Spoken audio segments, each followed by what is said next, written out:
बंधुओं, क्या हिंदू शब्द की उत्पत्ति सिंधु शब्द से हुई है? कुछ लोग कहते हैं कि सिंधु से हिंदू बना,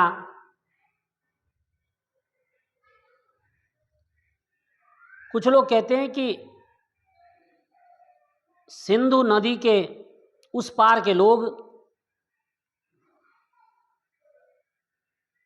स के स्थान पे ह का उच्चारण करते थे, इसलिए उन्होंने सिंधु नदी के इस पार के लोगों को हिंदू नाम दिया। अब मैं ऐसे लोगों से पूछना चाहता हूं कि उन्होंने सिंधु नदी के इस पार के लोगों को हिंदू बोला,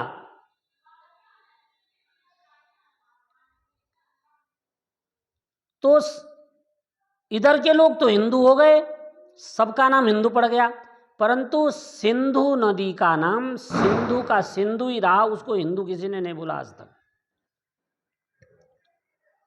और सिंधियों को हिंदियों किसी ने नहीं बोला, अर्थात सिंधु सभ्यता को सिंधु सभ्यता लिखा जाता है। सिंधी तब भी थे, अब भी हैं, उनको सिंधी बोला जाता है। और जो भारतवर्ष के इस तरफ के हिंदू थे, उनके बारे में कहा जाता है कि यह हिंदू शब्द सिंधियों ने दिया है, सिंधु शब्द से बना है। अब ये कितनी बड़ी मूर्खता वाली बात है। अरे ठीक है, मैं मानता हूं कि सिंधु नदी के उस पार के जो पारसी लोग हैं वो स के स्थान पे ह का उच्चारण करते हैं, तो क्या हम सिंधु थे जो उन्होंने हमको हिंदू कह दिया, यानी स का उच्चारण वो कर नहीं सकते, तो इसलिए उन्होंने ह का उच्चारण किया। तो नदी के इस पार के लोग क्या सिंधु थे जिनको उन्होंने स का उच्चारण न करने के कारण हिंदू बोला हो? ये टोटल जो षड्यंत्र है, ये वाम पंथियों के द्वारा रचा गया है। इस षड्यंत्र से हमको बचना चाहिए। आज ज्यों की त्यों सिंधु नदी बह रही है और उसको सिंधु कहा जाता है, उसे कोई हिंदू नहीं बोलता, न उधर वाले न इधर वाले। सिंधु घाटी की सभ्यता पढ़ाई जाती है, उसको हिंदू घाटी की सभ्यता कोई नहीं पढ़ाता। और सिंध प्रांत भी है पाकिस्तान में, सिंधी लोग वहां भी हैं, यहां भी हैं। और कुछ लोग कहते हैं कि जब मुगल आए तो उन्होंने हमको हिंदू नाम दिया। वाह रे वाह, लाल भुजक्कड़, मतलब मुगलों ने हमको कहा कि ये हिंदू हैं, तो क्या मुगल भी हमको जो नाम वो सोच के आए थे वही दिया उन्होंने? ये षड्यंत्र सनातन धर्म की सभ्यता और संस्कृति को नष्ट करने के लिए वामपंथियों ने इतिहास को बिगाड़ने के लिए लिखा है, रचा है। अब मैं आपको हिंदू शब्द की प्राचीनता के कुछ प्रमाण देता हूं। जब ये वामपंथी पैदा नहीं हुए थे, जब ये मुगल पैदा नहीं हुए थे, जब ये क्रिश्चियन पैदा नहीं हुए थे, उस समय लगभग 3100 वर्ष पूर्व अरबी विद्वान तुरफा ने अपने साहित्य में लिखा है कि हे हिंद की पुण्य भूमि तुझे सलाम है, क्योंकि ईश्वर ने वेदों की रचना के लिए हिंदुस्तान की भूमि का चयन किया है, वहां के ऋषियों का चयन किया है। 3100 वर्ष पूर्व अरबी विद्वान लिख रहा है। और भारत के एक बहुत बड़े विद्वान हुए पंडित भगवत दत्त। उन्होंने भारतवर्ष का इतिहास लिखा है। वे लिखते हैं हिंदू शब्द लगभग 4000 वर्ष पुराना है और हिंदी भाषा इतनी ही पुरानी है। और आप सबने सुना होगा चीनी यात्री हुएन सांग भारत में आया था। वो राजा हर्ष के समय में आया था, तब महाराजा हर्ष का शासन था यहां पर, और उसके समय में यहां के लोगों को हिंदू नाम से जाना जाता था। और स्वामी श्रद्धानंद जी ने एक छोटी सी पुस्तक लिखी है, हिंदू संगठन, और उस पुस्तक की प्रस्तावना में वे लिखते हैं कि विक्रम संवत 666 में जब राजा हर्ष राजगद्दी पर बैठा तो उसने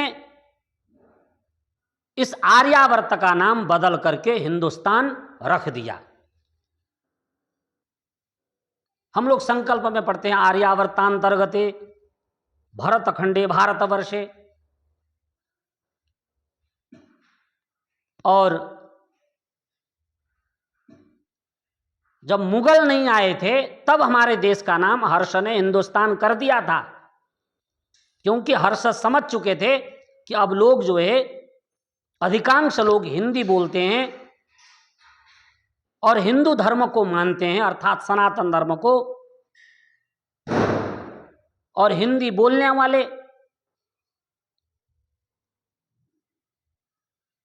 ऐसे असंख्य हिंदुओं का जो निवास स्थान है उसको हिंदुस्तान के नाम से महाराजा हर्ष ने इसकी घोषणा कर दी, इसका नामकरण कर दिया। तो हिंदुस्तान नाम राजा हर्ष का दिया हुआ है, न कि इन मुगलों के द्वारा। बंधुओं, हम गुण भ्रष्ट हुए तो हुए, परंतु हमें नाम भ्रष्ट नहीं होना चाहिए। और कुछ लोगों ने मान लिया कि हमको पारसियों ने हिंदू कहा, कुछ लोगों ने मान लिया कि हमको मुगलों ने हिंदू कहा। अरे जिसने जो कहा, क्या हम वही थे, वही हैं और वही रहेंगे? अपनी बुद्धि का इस्तेमाल करो। जिस समय, जिस क्षण, जिन ऋषियों के द्वारा हिंदी भाषा का निर्माण हुआ, उसी समय, उसी क्षण हिंदी भाषा के द्वारा हिंदू शब्द इस धरती पर प्रकट हुआ। इसलिए हिंदू शब्द हिंदी भाषा का है, न कि अरबी और न कि पारसी भाषा का। और बहुत सारे जो साहित्य जला दिए गए, जो आज उपलब्ध नहीं है, ऐसे बृहस्पति द्वारा रचे हुए बारहस्पत्य शास्त्र, बृहत संहिता और बृहस्पति आगम इत्यादि प्राचीन शास्त्रों में हिंदू शब्द का उल्लेख कई बार आया है। जो यम नियमों का पालन करते हुए, हिंसा से दूर रहते हुए अष्टांग योग के द्वारा ईश्वर की उपासना करते थे, ऐसे लोगों को हिंदू कहा जाता था। और आज भी उन्हीं लोगों को हिंदू कहा जाता है। हमारा प्राचीन नाम हम मानते हैं कि ब्रह्मावर्त था, आर्यावर्त था, भारतवर्ष था, परंतु समय के अनुसार कुछ राजाओं ने इसका नवीनीकरण किया, नया संविधान रचा, तो हमको ये नाम भी उतने ही गर्व के साथ स्वीकार करते हुए बोलना चाहिए कि हम हिंदू हैं। गर्व से कहो हम हिंदू हैं। इन धूर्तों के द्वारा रचे हुए नए नए शब्दकोशों में सनातन धर्म के बहुत सारे शब्दों को डाल करके उनकी मनगढ़ंत व्याख्या की गई है। मैं इन नए रचे हुए शब्दकोशों को जलती हुई अग्नि में फेंकने को तैयार हूं। ये यहीं के मुगलों ने चालाकी से हिंदुओं को नीचा दिखाने के लिए, जब उनका शासन था, मुगलों का शासन, उन्होंने षड्यंत्र किया है। और उनके जाने के बाद अंग्रेजों ने भी फूट डालो और राज करो वाली नीति अपनाकर पूरे भारत के लोगों को जाति में बांटा, और वह विवाद आज भी चल रहा है। तो बंधुओं, हमारा प्राचीन नाम आर्य है, हम आर्य हैं, परंतु वर्तमान में वह आर्य हिंदू नाम से आगे बढ़ चुका है। इसलिए हम गर्व से कहेंगे कि सब मिलकर कहो, हम हिंदू थे, हम हिंदू हैं, और भविष्य में भी हम इन हिंदू ही रहेंगे। और हमारे धर्म ग्रंथ 4 वेद हैं, ऋग्वेद, यजुर्वेद, सामवेद और अथर्ववेद। हमारा ईश्वर एक है और हमारा निवास स्थान यह भारतवर्ष है, यह आर्यावर्त है, यह हिंदुस्तान है।